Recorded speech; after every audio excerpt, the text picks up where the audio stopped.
அனைவருக்குமே வணக்கம். சற்று முன் கிடைத்திருக்கக்கூடிய ஒரு மிக மிக முக்கியமான செய்தி ஒன்று வெளியாகியுள்ளது. சற்று முன் எம்பி கனிமொழி அதிரடி கைது, போலீஸ் குவிப்பு, இது மாதிரி செய்திகள் வெளியாயிருக்கு. ஏற்கனவே அனைவருக்குமே தெரியும். தூத்துக்குடியுடைய கனிமொழி அவர்கள் பார்த்தீங்கன்னா எம்பியாக இருக்காங்க. இருந்தாலுமே பார்த்தீங்கன்னா இப்போ திமுக ஏற்கனவே பார்த்தீங்கன்னா மத்திய அமைச்சராக இருக்கும்போது 2G அறக்கட்டளை வழக்கில் ராசா அவர்களும் கனிமொழி அவர்களும் பார்த்தீங்கன்னா கவர்மெண்ட்டுக்கு நிறைய இழப்பீடுகள் செய்திருக்காங்க.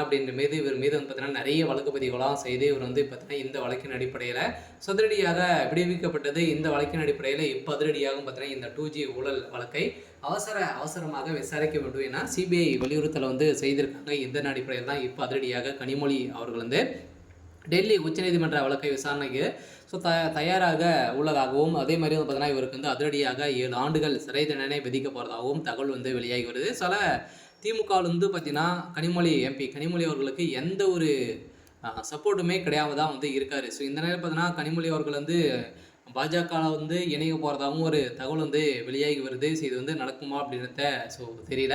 இருந்தாலுமே எம்பி கனிமொழி அவர்கள் இப்போ கூடிய விரைவில் கைது செய்யப்படுறதுக்கான அனைத்து ஏற்பாடுகளுமே நடந்துட்டு இருக்கு. இதை பற்றி இந்த வீடியோவில் பார்க்கலாம். அதுக்கு முன்னாடி நம்ம சேனலுக்கு இப்போ தான் நீங்கள் முதல் முறையாக வந்திருக்கீங்க அப்படின்னா மறக்காமல் நம்மளுடைய சேனலை சப்ஸ்கிரைப் பண்ணி சப்போர்ட் பண்ணுங்கள். வாங்க வீடியோக்குள்ளே போகலாம். பார்த்தீங்கன்னா பிரபல 2G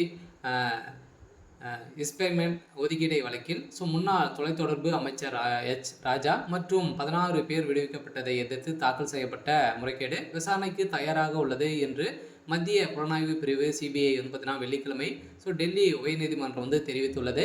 இதைத் தொடர்ந்து சிபிஐ சார்பில் ஆஜரான மூத்த வழக்கறிஞர் சஞ்சய் ஜெயின் இந்த வழக்கின் ஏராளமான பதிவுகள் உள்ளதால் பல விசாரணை தேதிகளை திட்டமிடுமாறு நீதிபதி விகாஸ் மகாஜனிடம் வலியுறுத்தியுள்ளார்.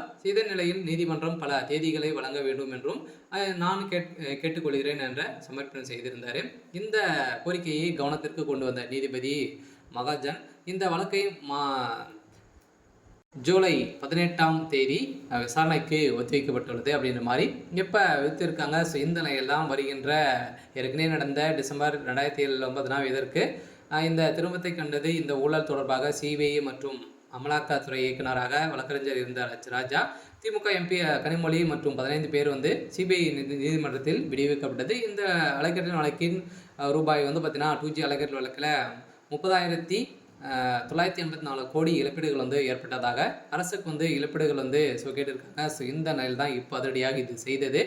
நிரூபணமாக இருக்குது. இந்த நிலையில் இதில் ராசா அவர்களும் சம்மந்தப்பட்டிருக்காரு. ராசாவுடைய நண்பராக இருந்த ஒருவரும் பார்த்தீங்கன்னா அதிரடியாக ஜபார் சாதிக் அவர்கள் கைது செய்ய திடீர்னு மரணம் அடைந்த சம்பவம். இந்த வழக்கில்